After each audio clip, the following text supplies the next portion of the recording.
માણસ આજે કોઈ પણ વસ્તુ કરતો હોય તો સૌથી પહેલા એના મનમાં અહંકાર આવે, આ મેં કર્યું, આ મારા દ્વારા થયું.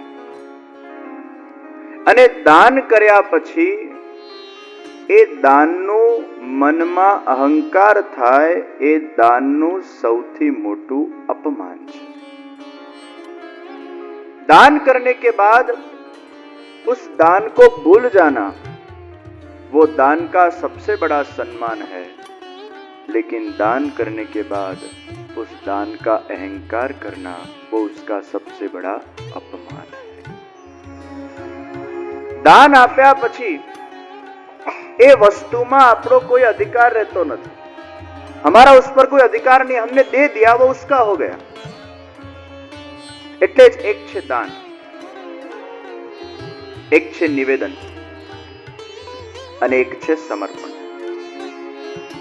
જે આપીને પાછું ન લેવાય એને દાન કહેવાય. જે વસ્તુ જેની છે તેને એની માનવી એનું નામ નિવેદન કહેવાય. અને જે વસ્તુ સમર્પણ કરવામાં આવે એમાં પછી પ્રસાદ તરીકે એનો ઉપયોગ કરવામાં આવે એનું નામ સમર્પણ છે. ભગવાનને જ્યારે આપણે કોઈ વસ્તુ દાન કરીએ, ના, ભગવાનને આપણે કોઈ વસ્તુ દાન નથી કરતા, મનુષ્યને કરીએ છીએ. ભગવાનને તો આપણે સમર્પણ કરીએ છીએ. જે પ્રભુનું છે એને પ્રભુના ચરણોમાં અર્પણ કરવું એનું નામ સમર્પણ છે. જે મારું છે અને એ બીજાને હું ભેટ રૂપે આપું એનું નામ દાન છે. તો જેમાં પોતાની સત્તા છે એ દાન છે, અને જેમાં પ્રભુની સત્તા છે એ समर्पण છે. यही भेद है दान और समर्पण के अंदर. ये मेरा है ऐसा मानकर मैं किसी को दूं वो दान हुआ. ये प्रभु का है ऐसा मान के मैं प्रभु को दूं वो समर्पण है. और निवेदन यानी जो वस्तु प्रभु की है उसको प्रभु की माननी वो निवेदन है. એટલે આપણે બ્રહ્મ સંબંધને શું કહીએ છીએ? આત્મનિવેદન. આ આત્મા ભગવાનમાંથી નીકળેલો છે, ભગવાનનો ચિદાંશ છે, અને આ ભગવાનનો જ જીવ એ જ્યારે ફરી ભગવાનનો બને છે, એ ભૂલાયેલો સંબંધ જ્યારે ફરી તાજો થાય છે એને આપણે કહીએ છીએ આત્મનિવેદન. પુષ્ટિ માર્ગ એટલે કૃપાનો માર્ગ. A path of grace towards the God is પુષ્ટિ માર્ગ. ભગવાનની કૃપાથી જે માર્ગ પર આગળ વધાય એનું નામ પુષ્ટિ માર્ગ છે. ઘણા લોકો એવો અર્થ કરે છે ભગવાનની કૃપા મેળવવાનો માર્ગ એ પુષ્ટિ માર્ગ.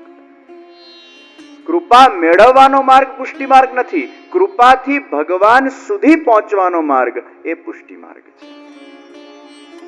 With God's grace we reach towards God. That is પુષ્ટિ માર્ગ. ભગવાનની કૃપા મેળવવાનો માર્ગ પુષ્ટિ માર્ગ નથી. તો પુષ્ટિ માર્ગની 3 વિશેષ કૃપા છે.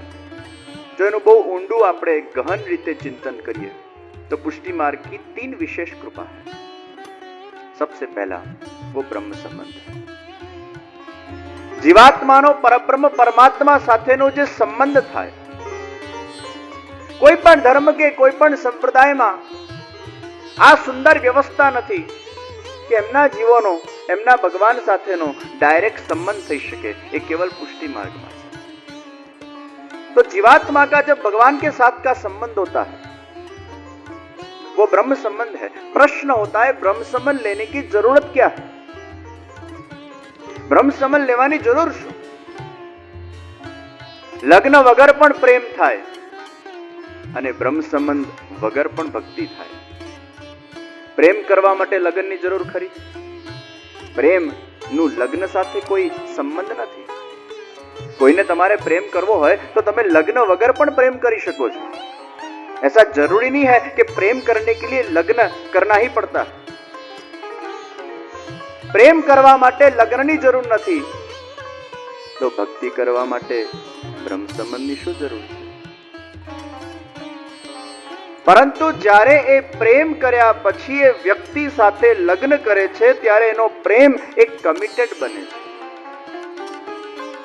એકના અંદર સમર્પિત બને છે. અને જ્યાં સુધી એ પ્રેમ કમિટેડ ન બને ત્યાં સુધી ગૃહસ્થાશ્રમની શરૂઆત થઈ શકતી નથી. એ જ રીતે ભક્તિ પણ કમિટેડ ક્યારે બને છે? જ્યારે ભગવાન સાથેનું સંબંધ જોડાય છે ત્યારે એની એક અનન્ય ભક્તિ એક કમિટેડ બનતી હોય છે કે હવે હું તારો છું અને તું હું તારો અને તું મારો. આ રિલેશન, આ ભાવ એ લગ્નથી વધારે પાકો થાય છે.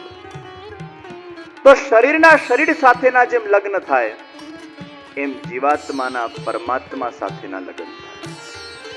તો જીવાત્માના પરમાત્મા સાથેના જે લગ્ન છે એનું જ નામ બ્રહ્મ સંબંધ છે.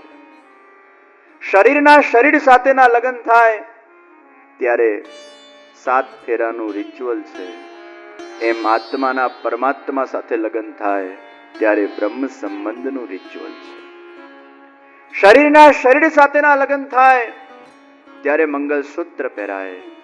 જીવાત્માના પરમાત્મા સાથેના લગ્ન થાય ત્યારે કંઠી પહેરાય.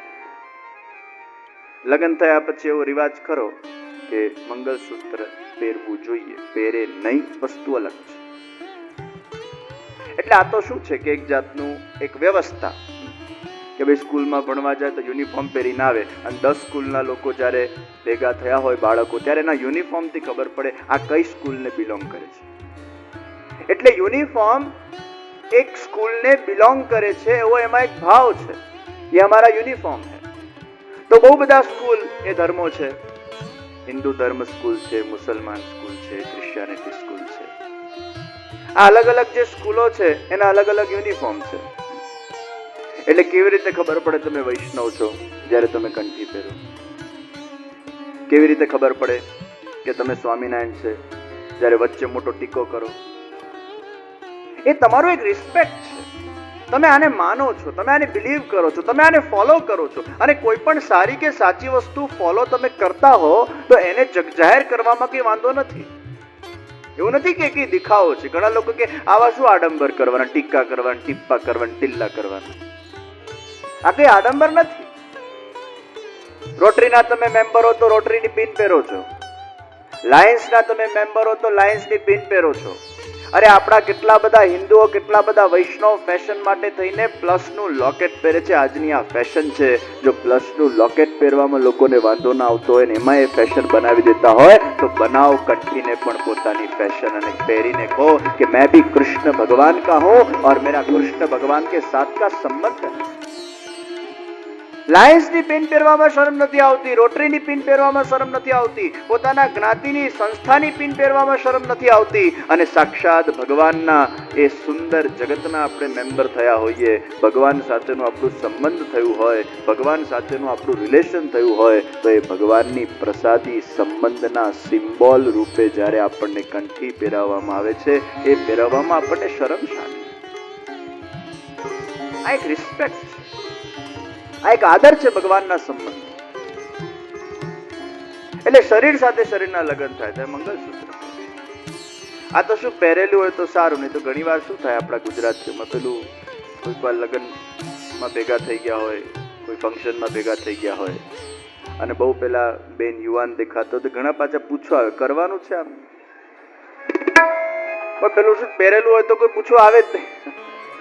આ બુક્ડ છે ભાઈ. આ એક ફાયદો થાય એના અંદર. મંગળસૂત્ર પહેરેલું હોય એટલે આમના ક્યાંક ને ક્યાંક લગ્ન થઈ ગયા છે. કંઠી પહેરેલી હોય એટલે ક્યાંક ને ક્યાંક મારા ભગવાન સાથેના લગ્ન થઈ ગયા છે. એટલે બ્રહ્મ સંબંધ લીધા પછી આપણે કંઠી પહેરીએ છીએ. તો પ્રશ્ન થાય બ્રહ્મ સંબંધ લેવાની જરૂર શું? જીવાત્મા એ પરમાત્માનું અંશ છે, પણ ભગવાનમાંથી વિખૂટો પડીને એ ભગવાનને જ ભૂલી ગયો છે. જેમ અગ્નિમાંથી તણખડા બહાર નીકળીને ઓલવાઈ જાય એમ આપણે પણ ઓલવાઈ ગયા છે. ભગવાન સાથેના સંબંધને ભૂલી ગયા છે. કોઈને પણ અત્યારે તમે પૂછો તું કોણ? એટલે પેલો દીકરો કહેશે મમ્મીનો, પપ્પાનો, પછી મોટો થઈને કહેશે પતિનો, પત્નીનો.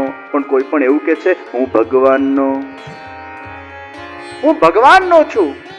આ રિલેશનનું જ્ઞાન આપણા અંદર હજી સુધી જાગૃત થયું નથી કે I belong to God. Right now the I stands for my body. Who I am the body.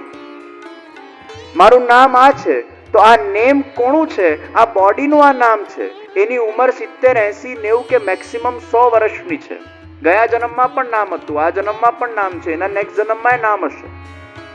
આ શરીર જેના અંદર હું રહું છું એનું નામ XYZ છે, પણ હું પોતે શરીર નથી. હું પરમાત્માનું ચિદંશ આત્મા છું.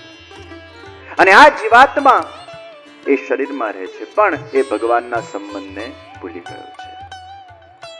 એ ભગવાનના ભૂલાયેલા સંબંધનું ફરી રિયલાઇઝેશન કરાવવા માટેનું જે રિચ્યુઅલ, એને જ આપણે બ્રહ્મ સંબંધ કહીએ છીએ. કારણ કે આપણે ભૂલી ગયા છે સંબંધ.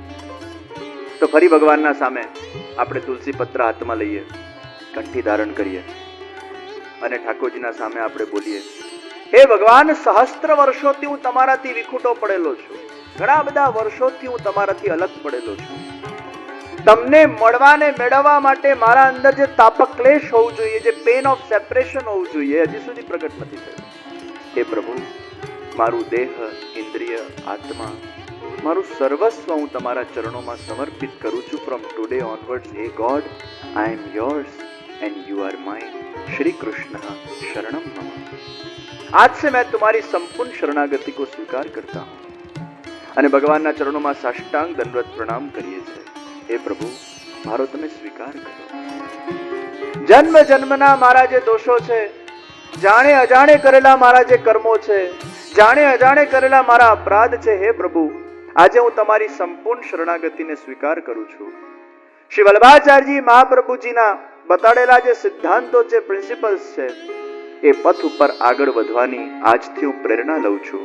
હે પ્રભુ, તમારી ભક્તિ કરીને મારે તમારા સુધી પહોંચવું છે, મારે ગોલોક ધામ સુધી પહોંચવું છે. મારે બીજી વાર આ સંસારની ભાંજગડમાં આવવું નથી.